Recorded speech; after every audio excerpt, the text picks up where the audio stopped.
Hello! Hello, base. Hello, everyone. How is everyone doing today? Sorry about that little audio thing. I was trying to do some stuff for later, but forgot that, no, this is how the show works. Leave with it.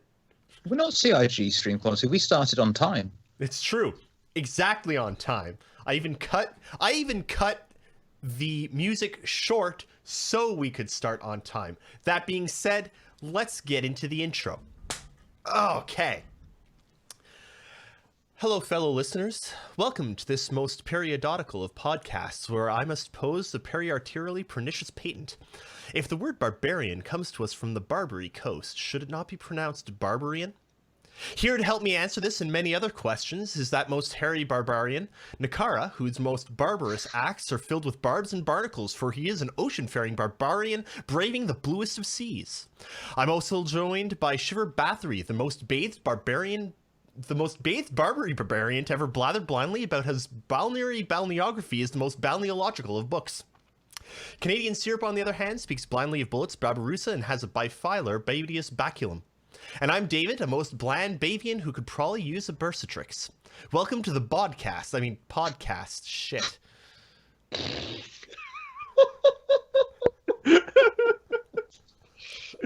So I think that's... Can we call you Barb now? I don't think we can beat that, so I think that we'll just wrap it there. And have a good Saturday, everybody. I think that was good. That was a good show. I enjoyed it. Now, hang on. Before we get into Star Wars or Star Trek or Star Citizen or whatever star thing we're talking about today, I have something to show you all. Now, I don't know if anyone here likes tea. Does anyone here like tea? I hate tea. Yes. So, I have this cup, which one is an awesome cup because it's... Oh, that looks really weird on the stream, but anyway. No, that's Harrison Ford. That's how he looks. And I've got this thing. So I brew my tea in this, and then I put it on the cup and watch this.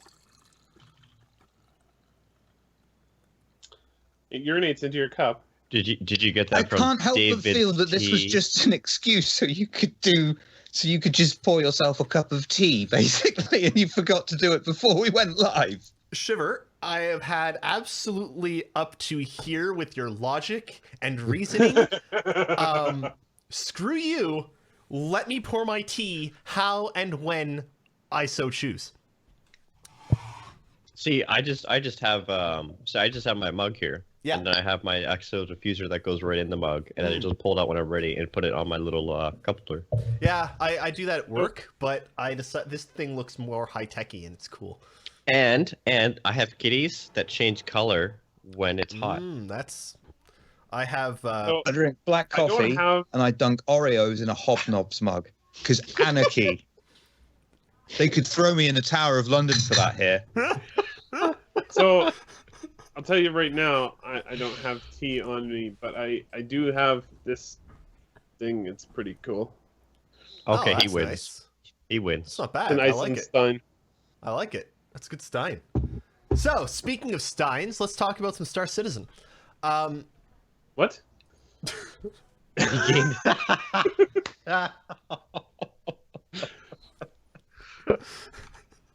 Wee Hamster says he gets a haircut and he gains an attitude.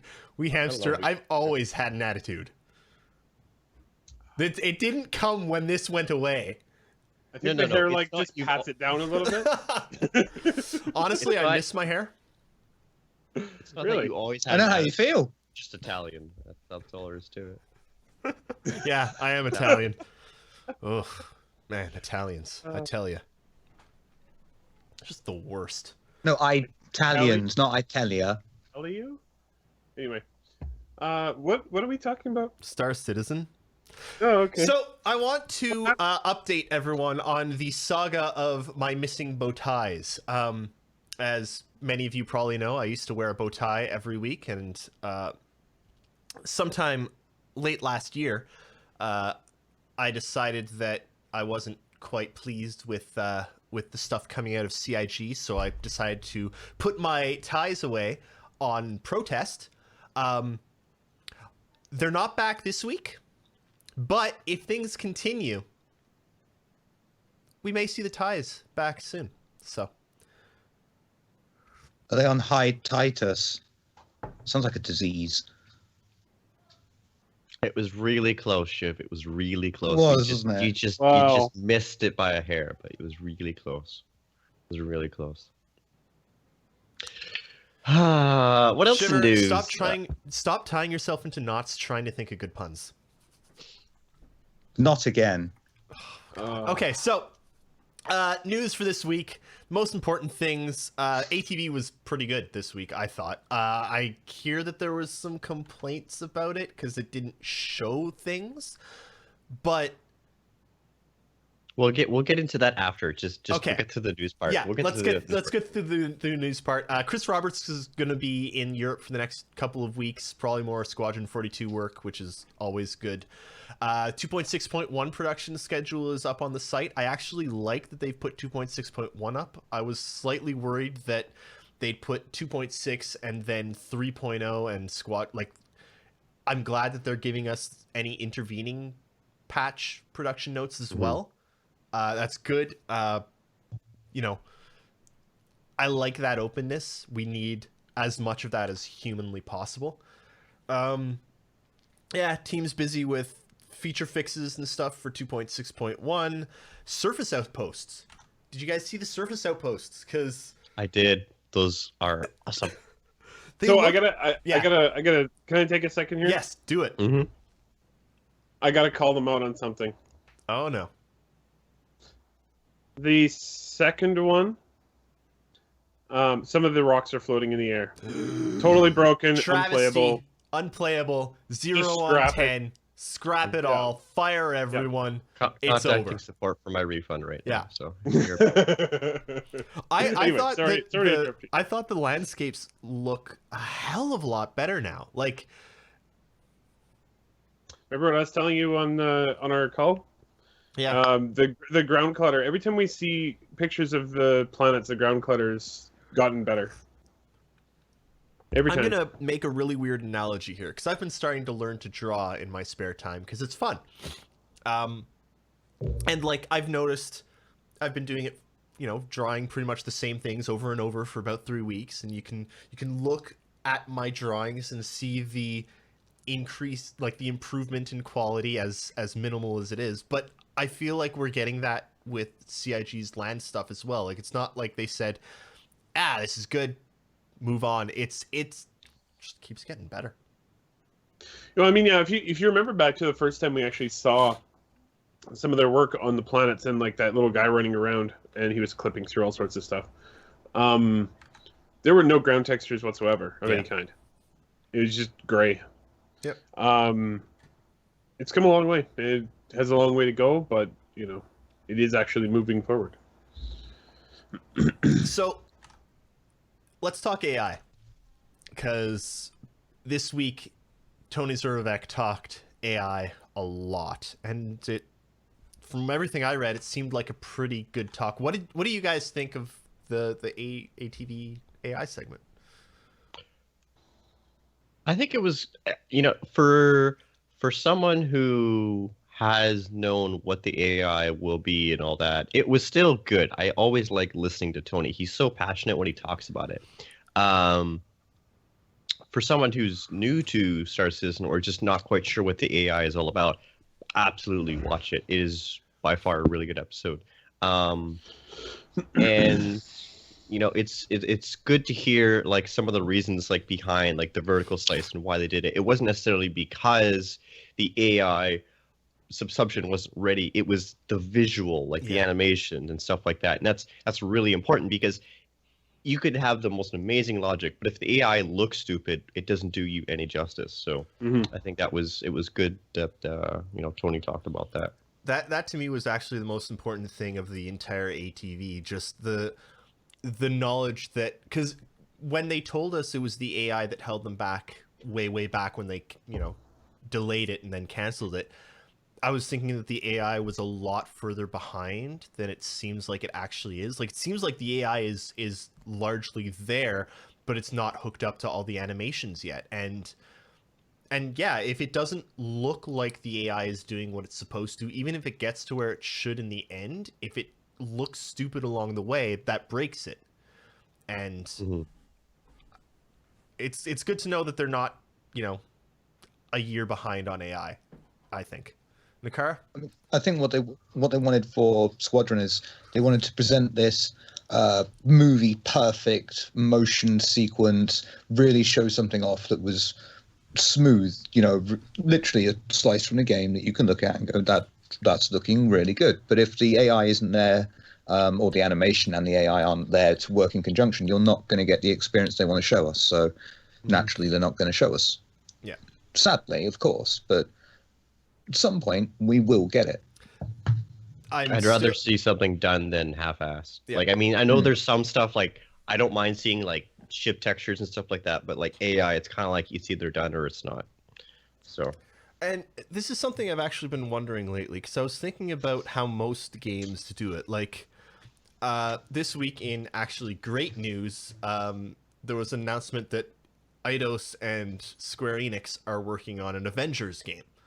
And it was announced with a cinematic trailer, right? Now, as I understand it, the cinematics in Star Citizen are going to be a lot different. Like, you're not going to be watching a cinematic. It'll all be playing out as you watch it on a TV or something. So I'm wondering if that might have something to do with why we haven't even seen a trailer for Squadron 42, really, They said there's going to be certain times where you will be watching a cutscene, but it's all going to be in the game. Mm-hmm. That's not going to change. Because they don't want to take control away from the character. But yeah, no, for a lot of times you will be in the cutscene. You will be able to look around, in some cases even move maybe. But yeah. But like, that's a different way of doing a trailer. Like, most cinematic trailers, like, there's this hand and you cut, and like there's well, it's pre-rendered a lot of the times. Yeah, and Star Citizen's not going to do that, and I'm wondering if that might have something to do with why we haven't seen, like, if Squadron's coming out this year, we should expect to start seeing something about it, something advertising it even slightly, right? Like, yep. Yeah, I mean, I would say same issue though. Even if they go the Fallout 4 route, even they had 4 months, 5 months, almost 5 months, of lead up to the release. I don't know. I think it's going to be very telling when we finally start to see stuff from Squadron. That'll give us our first indications that it's close. I mean, we should probably hope to see something from Squadron within the next 6 months or so, right? Like, yeah, I was going to say by summer there should definitely. I mean, honestly, a lot of people think they should release it in the summer, but if it's not ready, then you can't. But I would say we should definitely expect to see something by, at the very latest, Gamescom. Very, very, very latest. Yeah. What do you think, Shiver? Well, they want to, if they want to present something, they're going to do it entirely in engine, entirely in game. So they'll want it to be as smooth as possible. If there's one missing animation that prevents them from rendering a scene, then, sad as it may seem, that's going to ruin the entire scene. A director needs his actors to respond exactly the way he needs them to, and it's no different in a cutscene in a game than in a film. Yeah. And that is ultimately what the bar is that they're probably going for in a cutscene, is a level of a scene. And if it isn't ready, it's not ready. Mm-hmm. Yeah. So from the rest of the stuff, like, what was your favorite bit from this week's ATV? Like, what do you think? Is there anything that grabbed you, Nakara? Honestly, if I'm being completely honest, it was the planetary environments that really got me. I love watching Tony talk, but a lot of the stuff that he talked about, I already knew.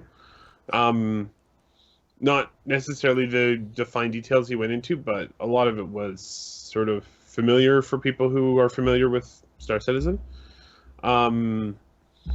It was seeing how far they seem to be coming on the planetary environments, like every time they show us. So they're making a lot of progress there, which they kind of have to, because they have to get 3.0 out at some point. CS? Now, I actually have a question. Oh, Do you mind if okay. I ask everybody? Sure. So we know the planets that are there, right? We there's Delamar, ArcCorp, Hurston, Microtech, and Crusader. But Crusader doesn't really have a planet. It's just the orbital stations. Yeah, Delamar. I mentioned that. My bad. Right. Yeah. Do you guys think from seeing those planetary environments that those were all in the Stanton system? So I wasn't 100% convinced. I don't know.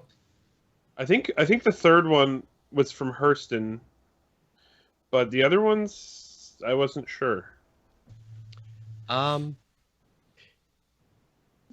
Yeah, I'm not 100% convinced either. What they might be doing though is they might show us one or two of the planets, but then they want us to actually go and explore the other ones too, because we will have never seen them before. So maybe they just want to give us that first, oh, hey, go check it out for yourself. This is what it actually looks like and stuff like that. So it could be that, it could be not. So I would be fine with that as long as they gave us more of, let's say, Crusader or whatever. They show us more of that, and then we can expect that kind of stuff on the other planets. So.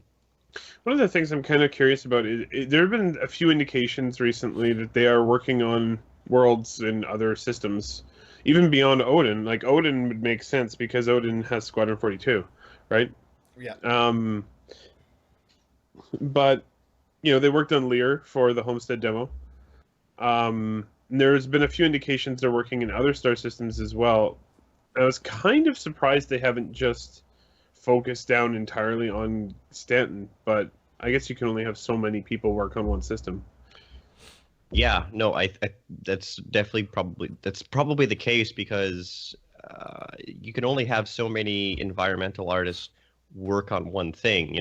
They may be able to do there may be one that just simply he goes through, looks over the planet, makes sure it's the right proportions, distance, all that kind of stuff, make sure and then the finer details are done by someone else. So they could just be doing a ping pong kind of thing, like this guy sets this planet up, this planet up, this planet up, this planet up. And for Lear it could have been like, okay, so he got this already, and they're like, hey, let's do this for the Homestead demo, and then they fine-tuned it. So it could be because it doesn't take that much like what, three people working on a planet at a time. Otherwise you start running over each other. Yeah. I think that's actually probably maximum.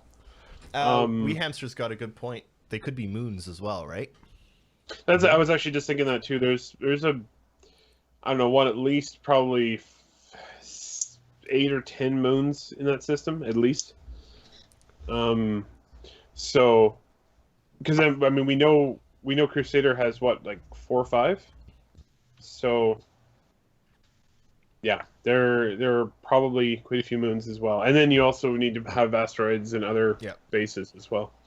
But no, I do I don't know. We've seen some indication that they have been working on other systems as well.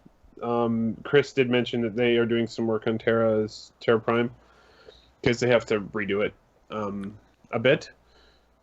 No, I just thought that was curious because I was watching that and I'm like, I'm not 100% sold that all of these outposts are on worlds in Stanton. What they could be doing is looking at certain systems at the moment, going, each system's going to have one archetype planet, and then after that they're just lesser concentration planets that you may not visit, or just be very, very sparse, maybe uninhabited completely. But they'll just look at a few of the archetype planets and say, that's the benchmark for the low-tech planet, that's the benchmark for an outlaw planet, that's the benchmark for the high-tech planet, and so on. And then once they've got those moved in place and they've got, say, the template, they can then move the spectrums in between and fill out the rest of the system as they go with more experience. And that actually makes sense too, and why they would work on the other systems, because they finished ArcCorp effectively a long time ago, and that is one of the archetypes is the industrial look that ArcCorp has.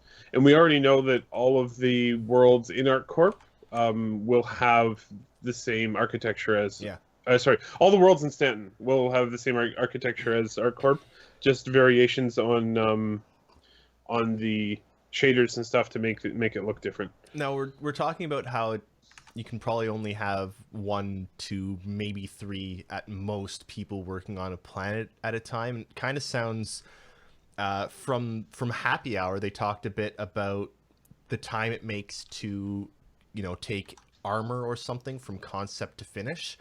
40 to 60 days, and a lot of that is probably because you've got one concept artist drawing it, then they send their stuff off for approval, comes back, they make changes, yada yada.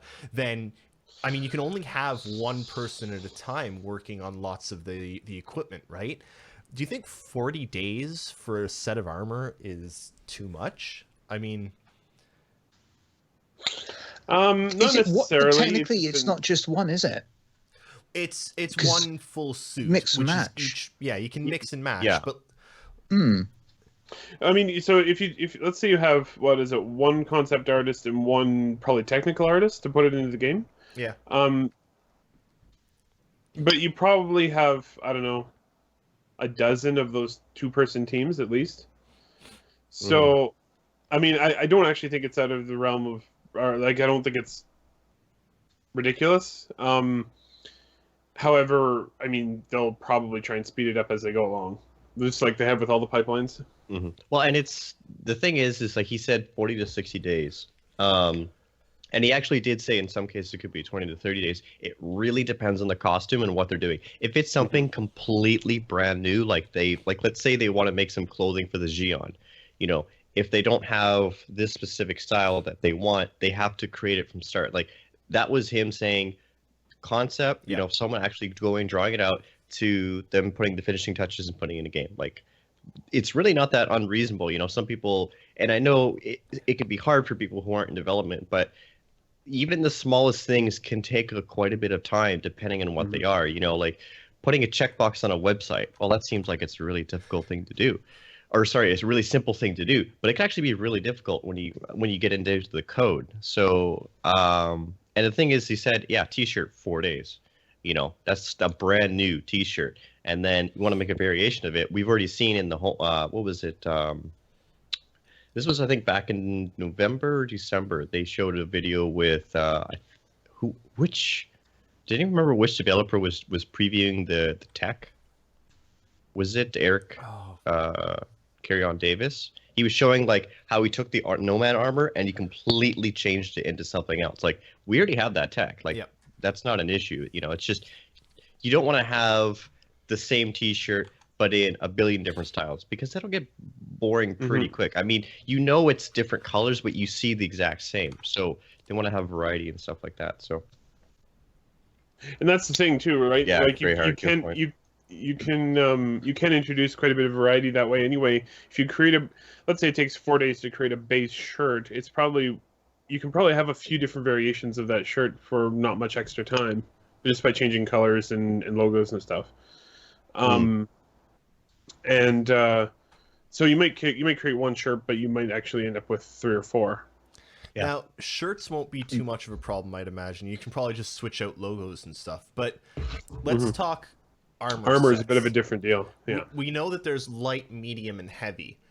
Now, when something like and Titan, like yeah, which we haven't really seen much. We haven't seen yet, but we know it exists. Yeah. When the game, like, I don't know whether we want to talk 3.0 or beta or launch or whatever, but how many sets of medium armor should there be? I would say it's kind of a hard question, right? Because at release they'll probably have maybe, I don't know, 3 or 4. But these are the types of things in what is effectively an MMO they add constantly over time. I don't know if they had 3 or 4 different sets of armor for each class of armor. Maybe 5, but no, I think it's not. That wouldn't be too bad. And then they also have like the environment suits, right? They have the explorer suit that they've been showing a bit of. Like they have a lot of different stuff to do, but they've actually already have a fair number of those flight suits done. You can go check them out in in the game. Mhm. Yep. Yeah, so Don't there'll be forget, more. armor's going to be modular, so Yeah, you can still make- customize that armor beyond what you get, and then tune it, Exactly. of course, as well. Mhm.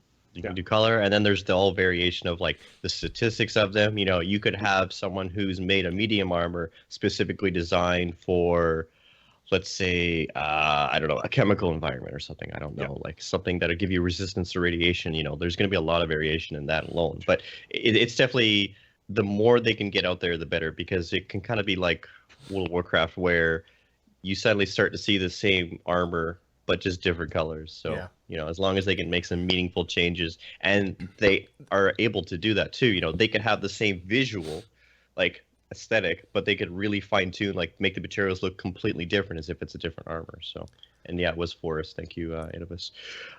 So yeah. I had a random. This is totally random question, but you know, so we have 2.6.1 coming out now, 2.6.2, and the date hasn't changed from last week to this week. It's still targeted for February 16th. First of all, do you think they're good with that date? Secondly, like, do you think they're going to hit it? Secondly, does it bother? I don't know. It still rankles me a little bit that, like, a week before they put the 2.6.1 production schedule out, they said they were going to be releasing the 3.0 production schedule. And then they put out the 2.6.1 one, and then they're going to put out the 2.6.2 one. I think what they And said then is maybe they're we'll still, see 3.0. like they said that they're still trying to lock down all of the stuff that they want for 3.0, and they don't want to give us the schedule, because the schedule for 2.6 and the schedule for 2.1, those schedules we saw are actually pretty detailed, even though there's not much that they're talking about. 3.0, I'd imagine that's going to be a really, really Huge, detailed and ridiculously in-depth production schedule. I hope they go the route of showing us everything that's going to be in it and the dates. Mm-hmm. Well, that seems to be what they're going with. I really wish they'd stop saying these things in the media, and then like a week later they changed their mind. It's kind of a catch-22 though, in a way that if you're damned if you do, damned if you don't, because people want at least some information, but then if you give them information and change it, people kind of get upset. I think the reason why they did that though, and like I can't fault them too much, is January is usually their big time for getting together and brainstorming, or not brainstorming, but like getting for the year. Yeah, what's going to happen? And so they go, okay, we'll do a 3.0 schedule, and they realize, well, okay, no, we actually need to get this, and out first. So let's get this off the, and then that's why they did that. So that's more than likely what happened, but it still sucks. Like, I think people really wanted the 3.0 schedule, but yeah, like you're saying, need to nail down exactly what they want in 3.0, because there's going to be stuff under the hood that we don't know about that won't matter to the majority of people. So I need to make sure that's all settled. I don't think that they're waiting until the 2.6.2 releases to put out the 3.0 schedule. I think they don't have the 3.0 schedule nailed down yet, and they can't release it until it is nailed down, because like when they've been releasing these production schedules to us, the stuff in it is what we get. They can't really say, here's the 3.0 production schedule, until they know this is exactly what's going to be in 3.0, right? And they normally don't make that decision until a bit closer. So yeah, that's my that was actually what those meetings were supposed to be about. They were putting out the bids for all the stuff for 3.0. Yeah. But I can understand they might need some time to get a little closer to it before they want to give us like actual, because their production schedules have actual dates on them. So actually, I want to ask one of our watchers a question. Zeus and Oxia just mentioned 2.7. What, Zeus? Can you answer for me in chat? What leads you to believe there'll be a 2.7? I think it was because when there was the slip up when Chris said 2. Was it Chris that said it, or Todd Pappy or someone? They said 2.7, but I think he really meant 3.0, because I think internally maybe they're still referring it to as 2.7. But internally they were calling it 2.7 because that's the next numbered patch. there's a difference between the developers that work on it internally and the people that talk about it and market it and say, we're going to say this is 3.0. The people that work on it, it's 2.7. It's the next numbered patch. That's how you do patching. So they probably just haven't switched over their parlance to calling it 3.0 yet, right? So I don't believe 2.7 is a thing. It's just 3.0 is the thing. I hope. Yeah, I'm looking at it. I'm like, well, what would 2.7 even have in it? Because they're sort of up against a wall now. Everything's in 3.0. Yeah. CS or Shiver, any thoughts? Canadian Shiver. Some, maybe not the most optimistic of thoughts, should we say? But in some ways, I think maybe there might be this. I don't know what if you want to call it a 2.7 or just like they're accounting for an additional bug fix patch that's going to come because they've got to mess majorly with this flipping network code, bring servers on across the world, and they've never done this before. So they might be just covering themselves and saying, all right, we're doing some network stuff in the next couple of patches, and we're kind of reserving the right to have a flipping bug fix patch because 3.0 is going to drop and it's going to be huge. That we are going to have a massive influx of new players because it's the start of a game. The start of what? Yeah. Let's call it that. And they want everything to be as perfect as possible. Yeah, if they get everything into 3.0 that they plan to, there will actually be a functional game there. There is now, but it's pretty limited. I kind of agree with what MacVault Dweller is saying in chat that Delta patchers should be a priority. Hugely. Oh, yeah, absolutely. Well, it is a huge priority for them right now, and they have an internal build currently actually that they are testing. Well, not works, but they're testing that to see if it's everything they want. Well, they'll get it working. They need to get it working internally first, because it's more important, honestly, for them than it is for us. Believe it or not, they exchange multiple builds a day, and they're gigantic. Yeah. Brivels says, "I'll bet up to 1 Canadian syrup that 2.7 will not be a thing." Can we just start betting on things in Canadian syrups? Am I an inanimate object? I bet you 3. You're now a currency. I bet you 3 Canadian syrups that 3.0 will hit in 2017. I'm going to go 5 Canadian syrups for a 2.7. I'm going to risk it. Oh, yeah. Wow. That's big money. Yeah. How do you feel over there, CS? I don't know. I feel like appreciated and used at the same time. It's a weird sensation. I don't know how I should feel it about could be worse. You could just feel used. I get used every day in the morning, so you know how it goes. I really have a problem with trying to guess numbers anymore.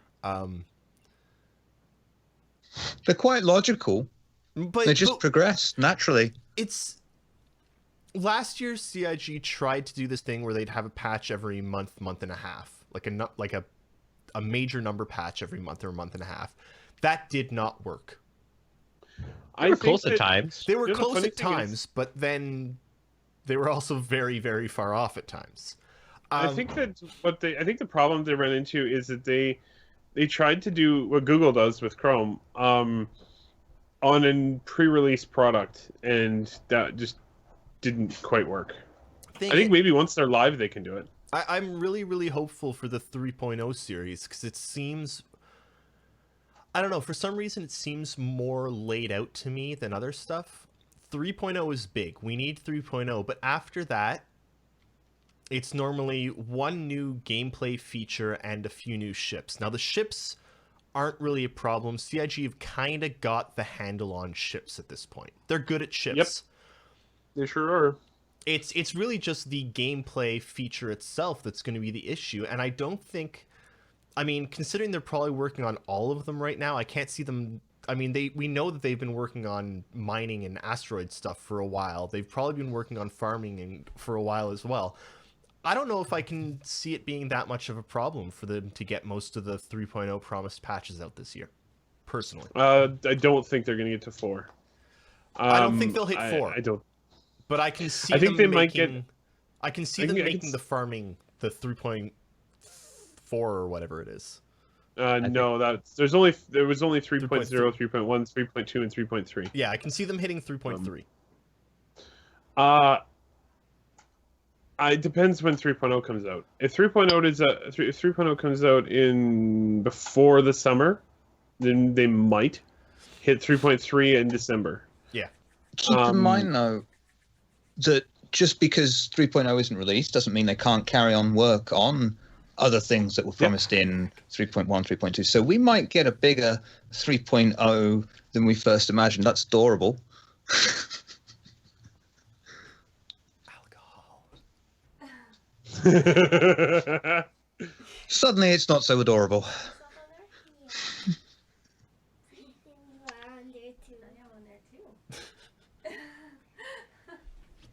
Say hi. Yeah, she's shy. That's like the greatest thing for me to hear. Mommy, let's go play Yoshi now. Ah, it just warms my blackened little heart. Wouldn't it be your spaghetti-filled heart or something? Oh, spaghetti's so good. I had spaghetti carbonara yesterday. Oh, so good. Sorry, what were we? Where were we? What were we doing? So we have this game called Star Citizen coming up. It's weird. You want some Star Citizen? I got some Star Citizen for you. I would like to. I give you 5 Canadian syrups for Star Citizen. I'd like to shout to everyone to go fill our question document, because we've got a document where you can submit your questions, because coming up shortly we're going to go to questions. But we've covered much of the Star Citizen news of this week. If you want more, tomorrow there will be a release of Relay Replay, which is Shiver and I talking about the news of the week, or you can go check out any of the transcripts that Mr. Canadian Syrup does, because he does them all and he's awesome, along with the team of Canadian Syrup, Nixt, Stormy, Desmarius, me sometimes, Sunjammer. Sunjammer. Of course. There's many people. I need to breathe. No, you don't. Oh, okay. Who told you that? That's a stretch goal. Oh, right. Sorry. Speaking of stretch goals, no, we're not going to promote that. Let's move on to something that I'm going to try to do on the fly because I didn't have time to do it beforehand. Nakara? Hello. Guess what time it is? Yes, it's my fault. I apologize. It's time for some edutainment, because as cool and as awesome as Star Citizen is, real space is often actually cooler. So let's talk about some real space stuff. Nakara, we're going to start with image 1. Yes, if we are. If I can get it ready quickly. Image, create new, 1. Let me know when I should start talking. Start talking. I'm going to get it put up Okay. in a second.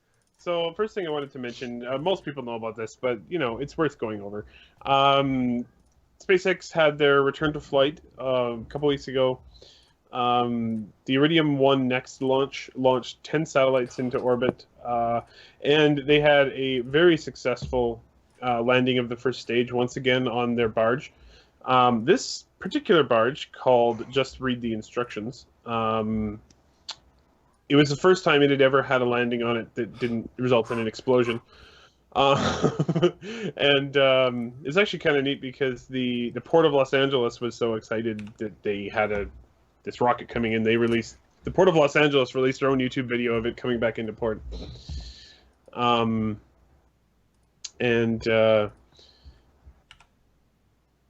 So it was a great return to flight for SpaceX. They are now waiting on Pad 39A at Cape Canaveral to be complete. So, David. Yes. Where are you at with images at the moment? I can do 2 or 3. The rocket that looks like a massive... Wang! Maybe- Wang, stop staring out the window! Would you like image number 2? Yeah, just put up image 2. That's a great picture that SpaceX got of the landing of the Falcon 9 first stage. And then just quickly go to 3, which is the current state of Pad 39A as of this morning. 3. It's still Yes. giant. I haven't had time to resize it. Oh my god. Okay. I'm doing this on the fly. I apologize to everyone for its. That's okay. So Pad 39A is a pretty cool place. This is the same pad that launched the Apollo missions, launched the shuttle missions, and SpaceX has taken out a very long-term lease on this this pad and has repurposed it for their own uses. What the thing to note in the picture is that what's called, interestingly, the transporter erector is is vertical on the launch pad. They've been testing basically taking it from the hangar, which you can see on the left, all the way up to the launch pad. So basically, that one structure will move the rocket and then lift it up to vertical and then launch it.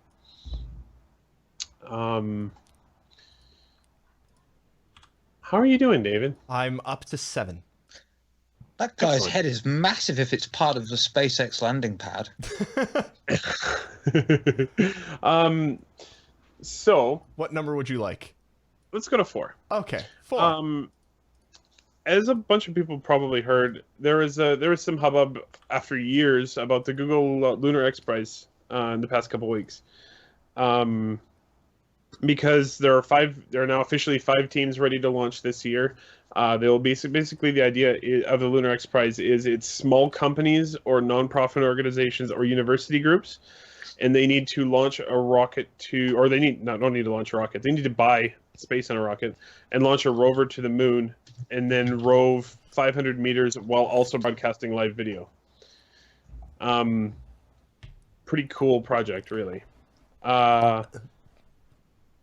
Now, one of those second, teams- Brivals. I will grab that link for you shortly. Mhm. Sorry, continue. Now, one of those teams is actually launching on actually 2 of them are flying on unflown rockets, but one specifically really interested me. This rocket that you can see right now is called Electron.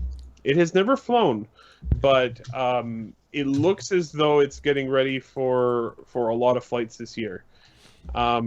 It's a very small rocket, which is pretty cool. It's only 56 feet long, much smaller than really anything else out there. And it's from a company called Rocket Lab. They've been around for a while, basically preparing themselves to become a small satellite launcher. And if you want to move on to the next image there, David. The next image is of the launch pad. The launch pad is completed. They're all ready to go. They're just waiting to do the sort of the final touches on the rocket. They plan to start launching pretty soon here. And later this year, after a bunch of test launches, they'll be launching one of the Google Lunar X Prize teams. And it's rover or not the team, but it's rover to the moon. But it's neat to see things starting to accelerate for private space flight. This is a fairly small company with a small rocket and a small launch site, and they're launching from New Zealand, which is also pretty cool. That's a bit and you can move on to the different, next. Yeah, it is. Well, they're a New Zealand company, and but I think that it's pretty popular down there because they're basically getting their own space program That's out awesome. of the deal. Is this the first time that a rocket has been launched from the South Pacific states like Australia and New Zealand? That I know of, but possibly not. I don't know a lot about the history of rocketry down there, but they do seem fairly excited. I saw a bunch of articles about, mayors and politicians celebrating the opening of the launch site and stuff. Space is awesome, and Oh, it sure is. we should all be very happy that space exploration is still happening. We should support it because, space exploration leads to things like new technologies, and aluminum foil came from space exploration.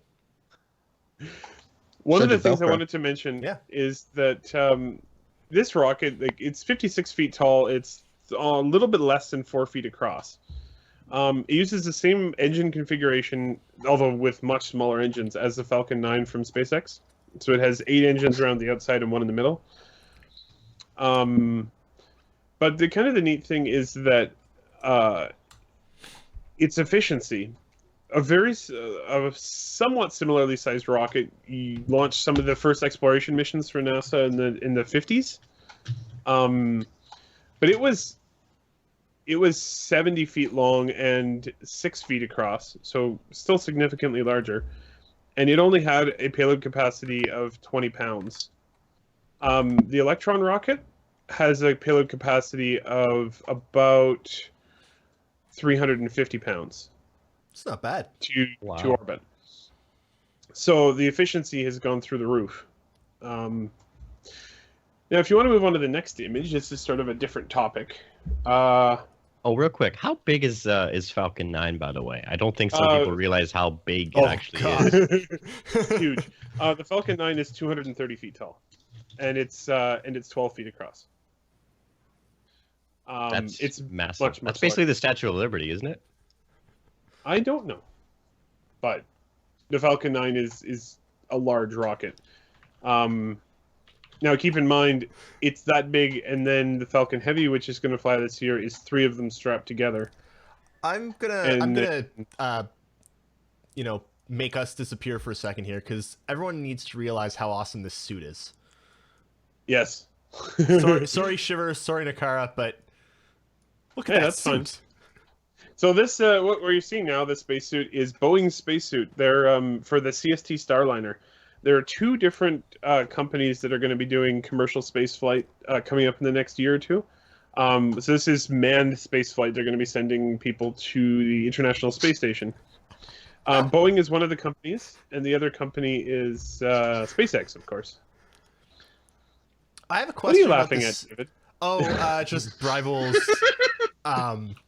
making some funny and cutting small-handed comments, political commentary in chat that I won't repeat because we should stay away from the politicking. Yes. But I have a question about this suit. Yes. It looks like it would be really, really good for Canadian winters. When can I get mine? Is that a hybrid that's starting in relay? Yes. Canadian. Someone's going to work that out. Someone. When can you get yours? Well, probably sometime in the next year. It'll probably cost a couple $1 million. Oh, okay. So we can afford that on our budget, right? Yeah, totally. So this is Boeing's spacesuit. SpaceX is the other company that's going to be doing commercial space flight aboard their Dragon 2 spacecraft. Commercial manned space flight, should note. And SpaceX has also completed their spacesuit. It has not been revealed yet, but probably will be fairly soon. Interestingly, one of the designers that was brought in to design SpaceX's spacesuit is the guy who did the superhero costumes for the Marvel movies. Which is awesome. So I have a sneaking suspicion you're going to see something pretty different out of SpaceX. I want just the Iron Man suit. Just make the Iron Man suit.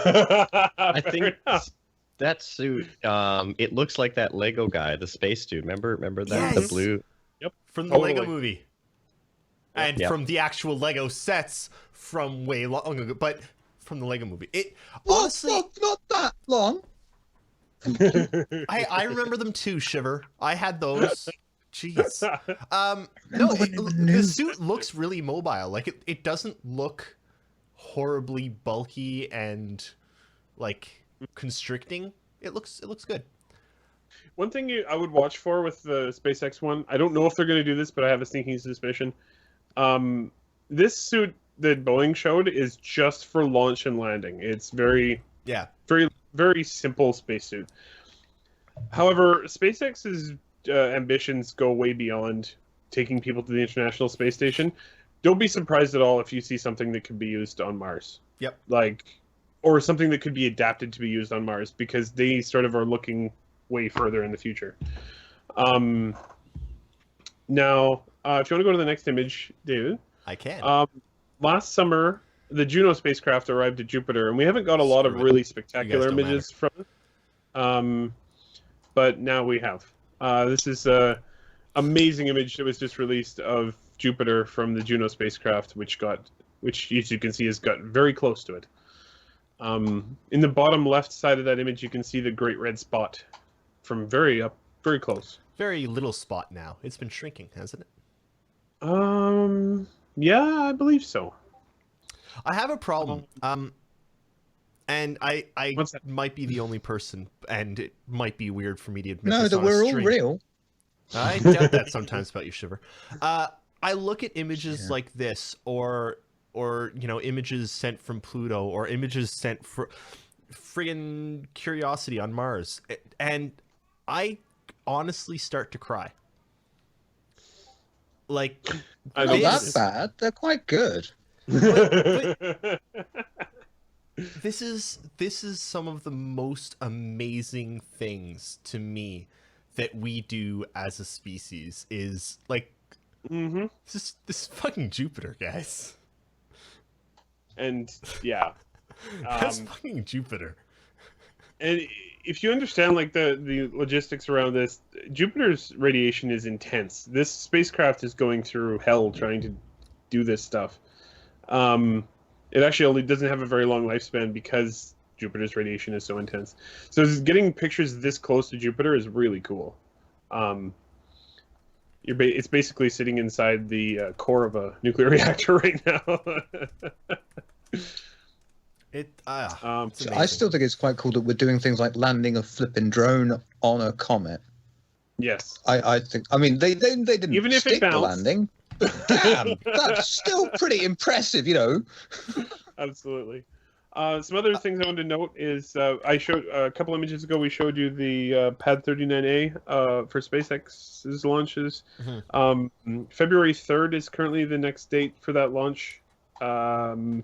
That's the EchoStar mission, and it will probably be the last or close to last expendable launch for Falcon. There won't be a landing here because the payload is extremely heavy. It's 5,600 kilograms, I believe. I And want to they can't point out. they can't land this one. I want to point out one thing before we move on to questions. Yep. I've been drinking wine out of a. Wink? I've been winking wine out of a one cup. Winking dine. I've been drinking wine out of a sunglass. My girlfriend for Christmas got me a series of planet-shaped So cool. glasses, and they're awesome. And Just makes you want to drink even more. well, I mean, that's just the alcohol, but yes. So, Nakara, thank you as always for that edutainment. Winking try. I shouldn't be allowed to speak. Why do you guys come and listen to me every week? This is ridiculous. Well, they're not Because you coming to say listen things to like you. winking dine.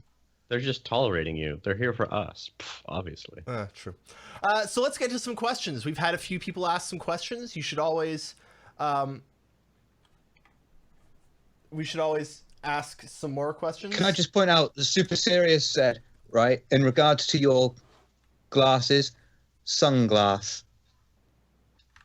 Oh, it was good. Sunglasses. That was, yeah. I good. thought it was good, Super Serious. Well done. Throw us some more questions. Exclamation mark question in the chat. We'll give you this convenient Google form where you can go and type in your question, and it magically appears on the screen in front of me so that I can draw it into my body and read it, comprehend, and ship it off for answers. Sounds good. Okay, let's begin. CS, this is one from Triangularity for you. How many times did the words "you know" get said in ATV? Oh boy. The thing though,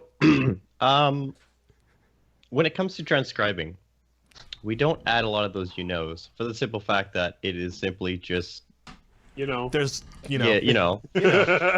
it's just a waste of space. However, I could see of the ones that were left in. Let's see. Special edition. Where is it? Where is it? Where did I put it? You know what? I'm just gonna go on Relay and just do that. What, relay.sc? For all your Yes. transcript names. You could go, if you ever want, an accurate, legible transcript done in English with proper grammar, you can go to relay.sc and read it. So just Yeah, on I have to say, I am a real fussy person for that, and I pull CS up on any errors or anything like that, which are very, very, very, very few and far between. There's 44 just in the transcript alone. And that was left in on purpose. Nightfly is saying that in WTFosaurus's chat they counted 136. Yeah, I could see that. Wow. I could see that. Yeah. If you want to have a fun game, you got to go with Chris and how many times he says basically, sort of, and really. Yeah. That's a drinking game for you. By the way, you won't finish the video. You'll be dead. Yeah. I like Chris's. So, there you go. It's going to be sort of like this. It's going to be sort of like that. Well, some of the features are sort of going to be, Next question. Bryvols asks, how do you like that the shit peoples are now starting to work on the Razor? I don't like the Razor, to be honest. I mean, it's cool. I'm glad they're working on it. It's a ship I'm not personally going to be crazy about, but I know there's other people that are. So it's good to see there's competition, other than Origin. So it's a racing ship. I don't like racing, and it came out at a time that I wasn't happy with the project, and I don't know. It's just to me, it's not the greatest ship. I like the look of it, but I'm with you on the whole. I'm not I have an M50, but I can put guns on the M50. Yeah. The Razor you can't. And it looks cool. I'll look forward to seeing it. Won't be getting one. Okay, let's go around this. Oh, go ahead, Nakar. No, that's okay. Same here. It's a nice looking ship and everything, but it's just not my cup of tea. And we've had a lot of racing ships. So. I completely agree with that Korean gamer in chat. I'm more interested in seeing the 300 series redesigned. The 315P. Oh yeah. 315P is a ship I have always wanted. Someday I will own one. It looks great. I want to see a 315P that's done. Hey, Chris Smith, do it. So moving on to the next question, that Korean gamer, funnily enough, asks, what's the first planet you'll visit when 3.0 finally hits? Let's go around. Nakara. Microtech. Shiver. Does Levski count as a planet? Sure. Then that, there. CS? Hurston. I don't know. I'll just crash on the first one I see. Nubsley asks, what would you like to see in the 600 series, and what do you think we'll actually get? How large do you think it'll be? I'm thinking... honestly, I think slightly larger than Connie. You think so I think there's like, so we've got the 300 series and things like it that are small single seat. We've got the Freelancer, which is like 3-ish people. We've got the Cutlass, which is all. When you get to the Constellation, it's just about all that's at its weight class. Everything else is bigger or smaller. Yeah, like the Vanguard is smaller, the Redeemer is smaller. The Connie is in a specific weight class that I feel is kind of empty right now. Well, you got the Tally, but the Tally is extremely specialized. But then exactly. The modules on it. Exactly. But it wouldn't do the same as a Connie. I think what you'll get out of the 600 is basically a ship that is designed to do the same sort of functions as a Constellation, but from a different manufacturer. Look for it to be very familiar, very familiar as an Origin ship. So very sleek, very rounded, and probably about. I would agree. Maybe a little longer, maybe a little less, a little narrower than the. I don't think it's engines. Maybe like the Normandy sort of look. I don't think the engines are going to stick out on it as much, for example. But I think it'll also be more specialized with like, because the 300 series is actually one of the more specialized starter ships. Like the 350 is a race. Well, 350 is combat-ish. The 315 is exploit. Like, I think it'll be quite modular, more modular than the Connie, for example. And very, But will very the 600 be more baller? No.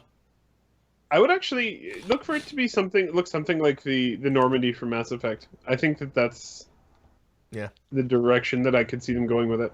Trademark. Oh dear. So Brivols asks, in your opinion, what do you think is holding up 3.0 besides subsumption? Planets. Network. Network's Content. Australia, actually, so... Stuff. The things that are holding up 3.0 in order, probably subsumption, because it's needed for all the missions, content for those missions, networking code, done. And yeah. Animation work. True. Yeah, animation seems to be going very closely in hand with subsumption these days. I think they're sort of inextricably linked at the hip. Yeah. I I think the most important thing we are going to see from 3.0 is Star Network. They've been talking about it for a long time.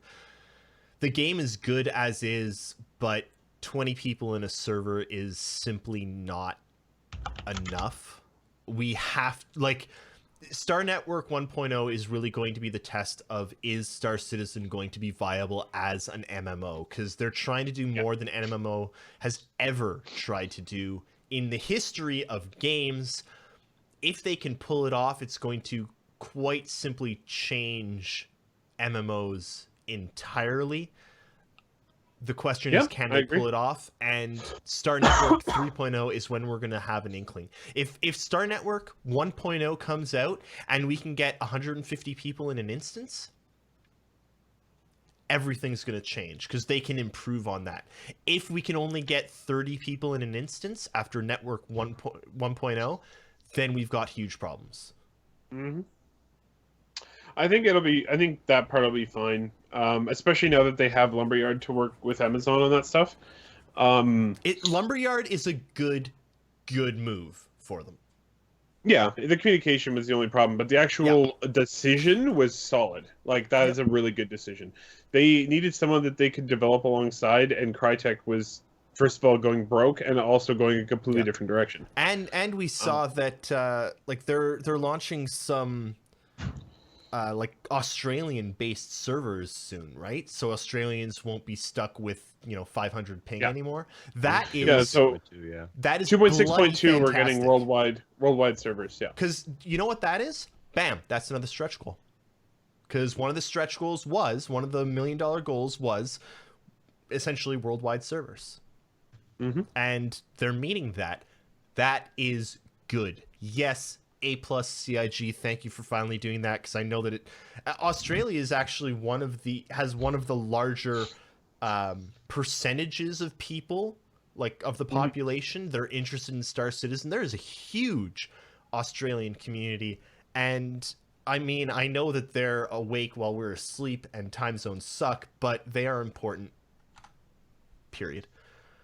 Oh yeah, and I mean, it would just be great to have more people in the game, because right now, anyone from Europe or anywhere else, for that matter, other than North America, has a horrible ping. Yep. So, it really limits, especially for Star Marine, like, it really limits who can play effectively.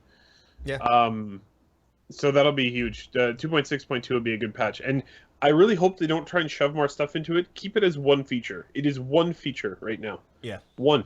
Just keep it at 1, get it done, get it out, then work on 3.0. Yep. So that Korean gamer asks, when do you think we might start to see some gameplay of Squadron 42? When will we start seeing gameplay from Squadron? Yeah. Either very close to launch, within a month or two of its launch, maybe, but not. I don't think we're gonna. Now that they've canceled the vertical slice, don't expect to see it until it's almost out. I have a feeling they're gonna do maybe 3 waves of content before the launch. I'm thinking between 4 and 6 months before launch, they're gonna have a trailer with some cutscenes of the main actors, like some images of the main actors in the game. Mark Hamill, Gary Oldman, etc., show them off in a more cinematic trailer with the release date at the end. Then maybe 2 to 3 months out, you might see 1 or 2, maybe 3 or 4 like gameplay trailers of ships flying and people shooting and, you know, polished gameplay. And then at launch, I think we might see a bit more, but that's, yeah. I wouldn't. They seem to be really protective of Squadron. I don't expect to see much of it until it's almost out. That's the thing. I'm anticipating maybe 3 to 5 trailers before it comes out, and them not being like not huge detailed trailers. But what do you guys think? Shiver, CS? Laying down background lore, yeah. I could definitely see stuff, but not like spoiler stuff. So I'm sure we'll see some, but they're going to be very choosy about what stuff they may show. So More like the Admiral Bishop speech and a brief shot of the Vandal Driller or things like that, rather than straight out of the game itself, because I don't think they want to spoil plot for us, do they? No. Velocifer asks a very political question. I'm not sure if I should answer it or not. What? Who asked it? Velocifer asks, can alternative facts be real facts, or are they just alternative? They are actually just lies. There is not a... That's enough. We can just stop there. They're just lies. Brivols asks, is anyone else playing Mass Effect series in preparation for Andromeda? Actually, no.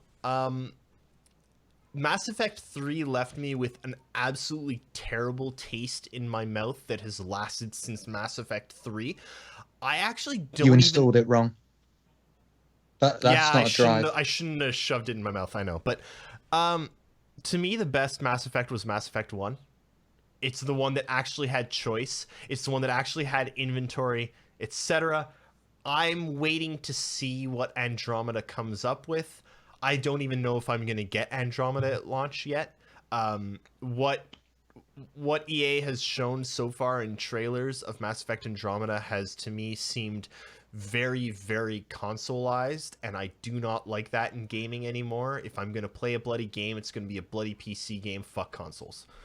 So I wanted to comment on that as well. I was pretty excited for Andromeda, but I was not thrilled with what we've seen with gameplay. The gameplay looks pretty uninspired from what I've seen so far. This is supposed to be like a whole new generation of Mass Effect games, and it's like they kind of took a step backwards to 6 years ago. I wasn't thrilled with it. I'm sort of waiting at this point for it to come out and see what the reaction is, see what people think, and whether it's good or not. I'm not going to pre-order. I'll be waiting. Same. That's what most people should do. And when they say, don't pre-order Squadron 42, yes, don't pre-order Squadron 42. But if you're already a backer, you can't help yourself. Yeah. You're kind of already in the game. So. Oh man. Herbinator asks, what about Green Zone outfits for explorers? Does everything have to be a suit? Green Zone outfits. Anybody want to take a crack at what that means? Civic clothing, I suppose. I suppose. I mean, they've talked about t-shirts and stuff. Yeah, there's going to be shirts and jackets, but if you're on a planet that is hostile and has no oxygen, you need a suit. You need a suit. Well, you can be like that guy that's like... Well, the problem with suits is you need something that is completely connected and doesn't have a chance of unconnecting. But doesn't green zone mean, it's alright, like Earth's a green zone? Yeah, on Earth you'll be able to have jackets and they mentioned an shoes, unexplored shorts. An unexplored Class M planet. When you still need a spacesuit, do you think, or would you be able to go down in your civic clothes? It's completely uninhabited. I think as long as you can breathe. I think you can. As long as you can breathe, you're fine with your civic clothes. That would be my expectation. You would be fine with your civic clothes, but I think that'll be a choice that's up to you. You might still want your armor because you don't know if there's hostile life forms. Also, keep in mind that your UI is part of your suit. Yeah. So all of the exploration. all of the exploration stuff that goes into an exploration suit, like all of the special UI, will not be there. If you're just in your clothes. Yeah. If you want your UI, you need to be wearing a helmet or maybe some form of, Google Glass type glasses. But Cyborg Eye. Cyborg? Chachma asks, Squadron 42 in 2017, yes or no? Yes. Yes. Yeah. Hopefully, yeah. Here's the thing. I think that CIG and Chris especially realized that they fucked up, and they fucked up big last year announcing Squadron in 2016. They announced it was at the end, or not even last year, 2015, right? Like they said it was 2016.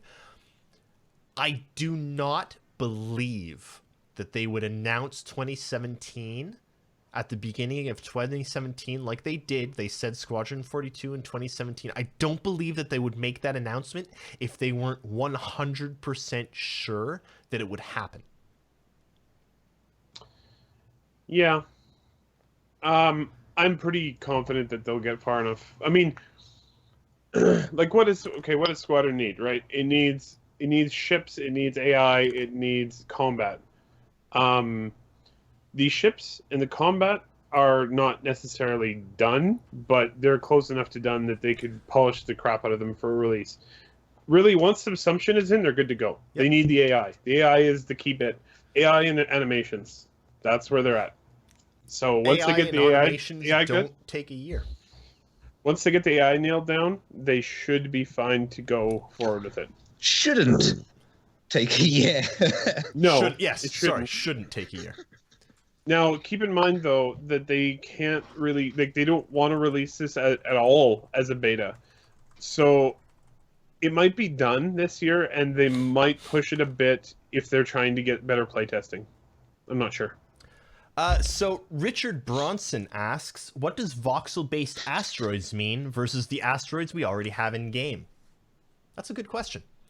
So I can answer that. Nakara, by all means. Very, very easy way of thinking of voxels is to think of Minecraft. Obviously, it would be way better quality, but it's basically a structure is made up of tons of little pieces, like blocks. And you can deform it, and you can dig through it, and it breaks apart, and it's malleable and is an actual object that can be manipulated in the game. So if you're mining an asteroid, you'll actually make a hole, and that piece will come out, for example. You can see voxel. Space Engineers is a really good example. I was just about to say that. Thanks, CS.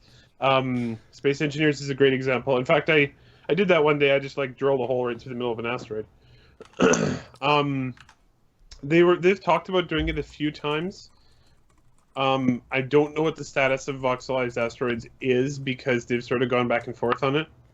We'll see if they do it.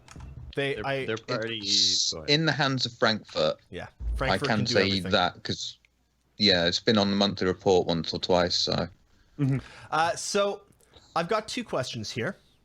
The first one I'm going to answer while you guys talk about the second one because it requires me to take off my headset. The first one is, was that Eris doing some kind of interpretive dance? No, I'm going to do an interpretive dance in a second while the rest of these three answer this other question by Perislav asking, has anyone heard about plotting a course from the in-ship map, like QD to point XYZ in the system? Go ahead. I'm going to, through the power of dance, interpret your comments. Okay, sounds good. This is all on you. This is all your own fault. I take that back. This is glorious. We have seen a little bit. I think I'm a little distracted, but anyway, we have seen a little bit, but it was only super rough stuff. I think it'll probably tie into your mobiGlass and have the same sort of Skyline app, and you'll be able to just plot between the points in the system on there. But I don't know. What do you guys think? Well, I think he looks like Captain Richard when he was 10. Yes, that's where I've seen Eris before. We're not done the question. You got to keep dancing. Oh my god! And take the headset off so you can be more free. But then I can't hear you. Wait, I can turn it up. That's probably for the best. There you go. Um, when it when it when it comes to piloting, you have the interest. Like they talked about capital ships and how you're going to actually have a. Wow, it's really hard hearing myself. You can actually have a table where you're actually plotting the course on it, or possibly like from a console, because you're not going to be able to just sit at the helm and go turn, turn. You can, but it's going to not be very efficient. So. Mhm. I'm pretty sure we'll see something like that. Whether or not you'll actually control, whether or not Hang on, you'll while we've got control this it break, on I a, just want to do a quick impression of Roadrunner. Meep. Okay. Get it? Roadrunner's voices don't echo. It's like a duck. whether or not you're able to do it like on a really small ship, I'm not too sure, but I could see it like maybe like a Connie possibly. But even then, I think it might be only regulated to bigger ships. So. Well, you'll still need to be able to plot a course like through the system on a small ship. Oh, I just mean like on a table or something though. No, like, yeah. I just mean, Yeah. I just mean like that'll be more like on the bigger ships. But I could see that. Yeah, through Mobius is probably your best bet. You'll probably have like an autopilot application on your Mobiglass. Probably, yeah. We already know there's going to be the Skyline star map on there, so it'll probably just integrate with that. How you doing, David? I'm How you good. feeling? How are you? I'm great. Nice dance. Thank you. I believe I interpreted that correctly. Yeah, that's Let's all move right. on to the next question. Canadian Syrup's real boss asks, what do you guys think will be the new show, or what kind of show that's supposedly coming to fill Monday's old 10 for the Chairman slot? Isn't it the Citizens? It's What is it something called? community-based. Yeah, it's just a community bit from ATV is being pulled out and made into its own thing. I don't think it'll be too. Honestly, I kind of hope Exciting. it is something like what Disco used to do. Can't remember the name of it anymore. Wonderful World of Star Citizen. Yeah, I hope yes, it's something like that, but just one, like, focus on one thing each time. Celebrate one, like, an episode celebrating Mr. Hasgaha. I was just about to say that.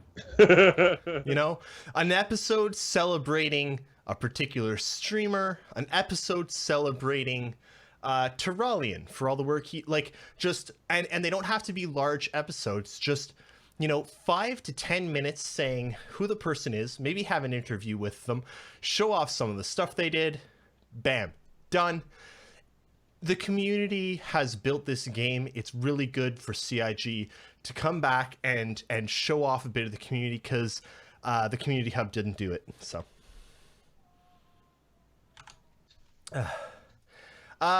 Christians in Space the Musical asks, if you register your hangar as your home Great name. and you kill a relative with your constellation, could it be said that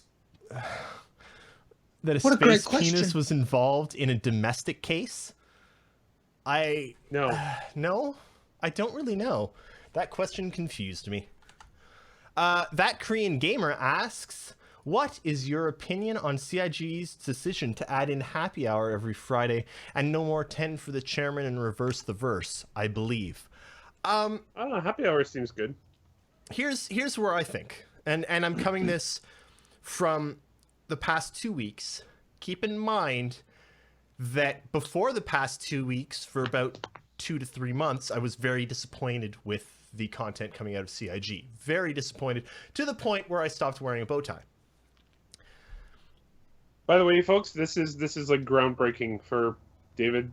Yes, He slept in his bow tie before. it's true. So He was born in his bow tie. I liked 10 for the Chairman. I liked 10 for everything, the designers, the developers, whatever. Anything that got the people making the game in front of the camera to ask questions and talking about the things that are happening in the game. What we had last year with Around the Verse was actually really, really good. It was, each studio gets an episode. What they seem to have moved to this year, recently, the past 2 weeks, has been one topic per episode. And honestly, I think that's even better than what we had last year or what we would get out of 10 for the Chairmans, because these are topics that we really want to know more about. Now, we know that they're not going to be doing design documents anymore, or not for a while, because they won't do a design doc until the thing that they're talking about is fully designed, because things change too much. Death of the Spaceman was done years ago. It has probably changed somewhat significantly between then and now, and we don't know it. But having the main person in charge of something like Tony Zurbeck sit down and talk for half hour on ATV about a specific topic like AI, that is what we need, and that is what we need more of. I really want more of ATV, and you know what? Happy Hour is then, hanging out with a community streamer, talking about stuff. There's occasionally some info in there. It's good. I'm all for it. I hope they do more shows, but yes. The only thing I have to say about Happy Hour is that I think I know they haven't promised to always do it. I do think it is important for them to have a CIG guest, other than the community team person. Yes. I think it's important for them to have a developer on there to talk about the game, because otherwise I think that it's just not as compelling. What about UCS? No, I like Happy Hour quite a bit. Like RTV, like when they changed it from the very it was a very unprofessional format, which wasn't bad. It was nice. It's just kind of hanging out with the community. And then it went to the more really professional, and it just felt very rigid. And it felt like at first, you have a half an hour, how much how much info can be pulled out of them in this amount of time, Yeah. Now it's more, okay, we have an hour, let's play some Star Citizen. Hey, we'll have some community members come in, have a CIG dev, and just have a good time. So you get some information, but you also kind of get this more spontaneous, relaxed atmosphere, happy hour. Like you're having fun playing a game together. CIG devs talking about some stuff, dropping some info. I just like the format a lot better. And 10 for the Chairman, I liked it, but it ran its course. Yeah.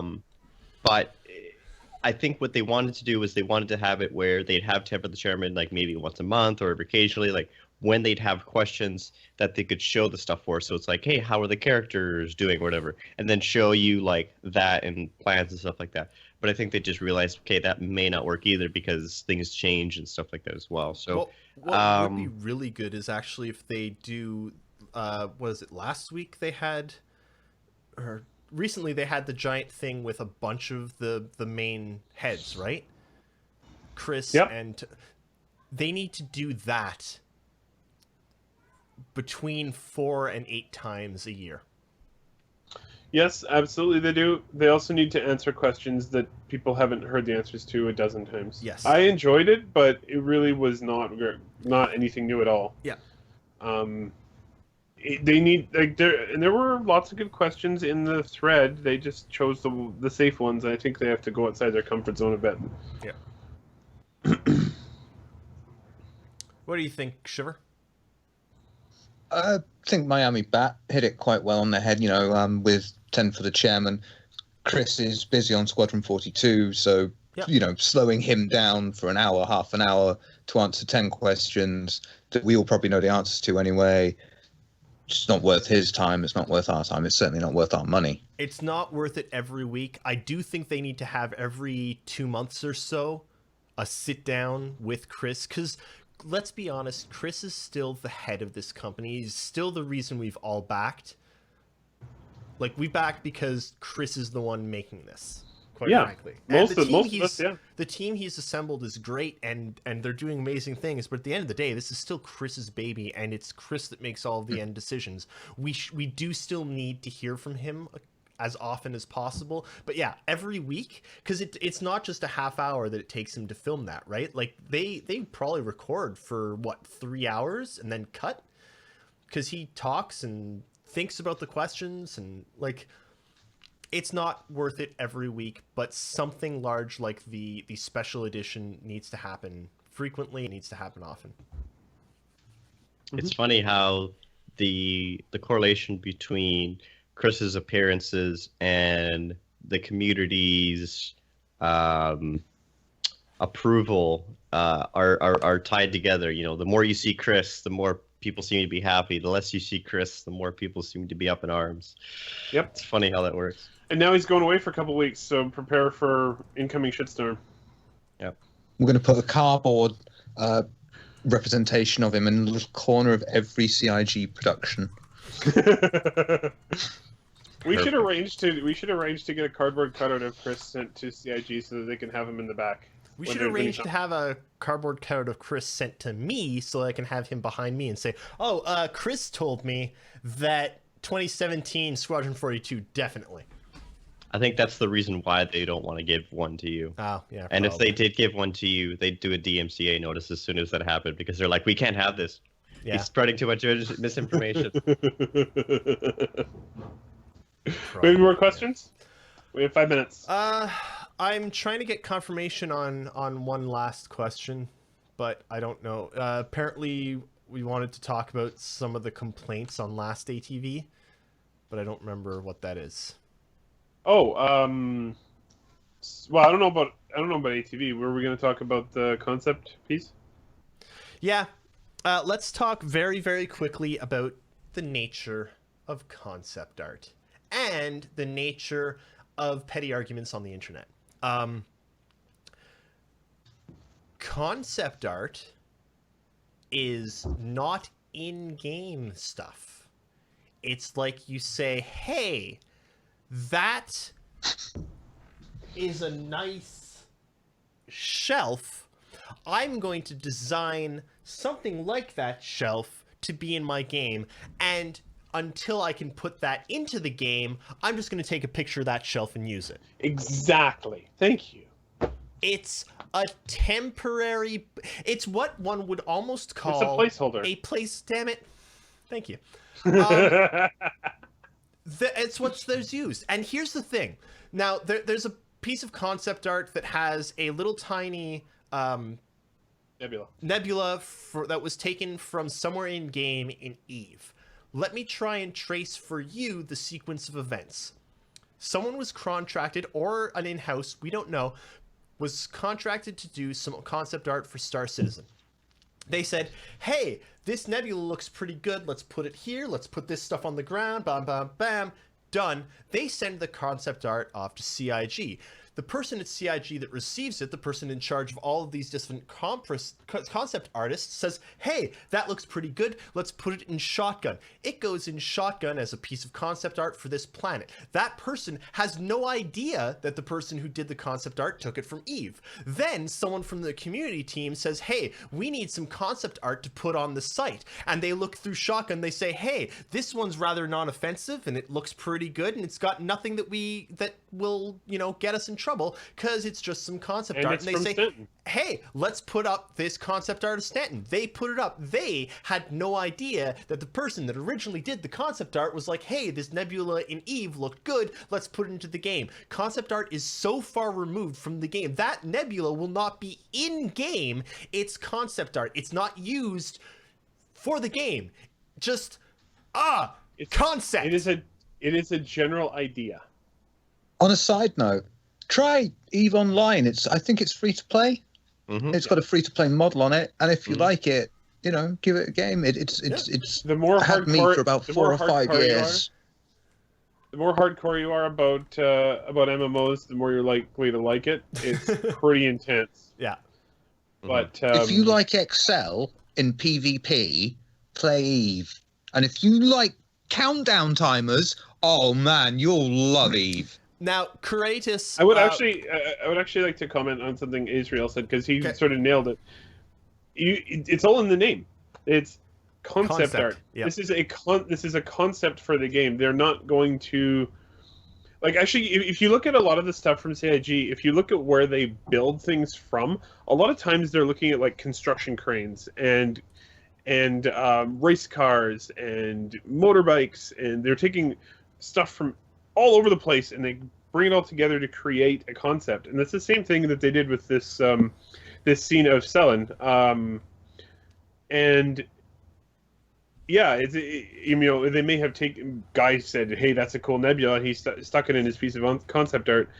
As you said, they will create a nebula in the game, maybe in the same location, it will not be the same nebula. Yeah. Now, and this is something I want to talk about, because Creatus reminded me that last episode I wanted to talk about complaints that no content was shown. And there were complaints about this, about, that no content being shown during ATV. And honestly, this kind of ties into the hubbub that's going on now on Reddit about this concept art, is people are so eager to get up in arms about things that CIG do. It's this internet kicking ball that just, let's get angry at it because... I actually saw a good explanation of that recently, or not explanation, but a good way to put it recently. Someone said we're addicted to outrage. Yep. Chachma says it would be fine for internal concept art, but CIG is using their concept art for promotion of their product. That's not okay. Except that CIG are doing internal concept and external concept in an entirely different way than anyone has ever done it before. Most concept... Well, and not only that, but I mean, this is, I don't know if you can call it as promotional, as an internal newsletter sent to people who have already purchased the game. It's not like they're sending this to magazines saying this is what it's going to look like. They're sending it to us saying here's what we're working on. You know what else they've done kind of in this vein that everyone should be up in arms about, but they're not? You know when they show us style guides, and in the style guide there's a Ferrari, or in the style guide there's this type of gun or this type of boat? Those are all part of concepting. What the hell is the difference between them showing... Sorry. Idiocy makes me angry, and getting angry about this concept art is complete and bloody idiocy. Quite frankly, it's absolute idiocy, and go get a life. With that, we're going to end our show. If you want some news... There's the Relay Replay Sundays. If you want some transcripts, CS, what transcripts have we got this week? Well, the usual. Bug Smashers is gonna be on Wednesday, Thursday, obviously ATV, and Friday Happy Hour. Cool. That's. There we go. Hey Shiver, what do you have this week? Oh, is there anything special? I think it was just the usual for me. Dead Air and postcards. Dead Air is Dead People special, and I don't think there was anything special about postcards other than we're doing it sober. Why would you do it sober? Why would you do anything sober? Because I don't drink. I think David just thumbs up. He's like, I understand those words, but not in that order. Yeah, don't drink. I thought it was don't not drink, or drink, don't not drink. The last time I actually had a drink was when I met you. And I slapped you several times. Twice. Yes. With your hands, your tiny hands. My hands are not tiny. Hi. I'm gonna run for president. My hands to are prove bigger, it. and I was still shorter than you. How does that work? Oh man. Thanks everyone for tuning in. The views expressed on this show are 100% the views of Relay .sc. What about you two? What about you and Eric? What have you got on this week? Hang on, don't get away that easily. I don't know. I'm gonna do a podcast next week. And in You between, not got anything else on the week? No. We need to pimp you out more. Yeah, throw me at places.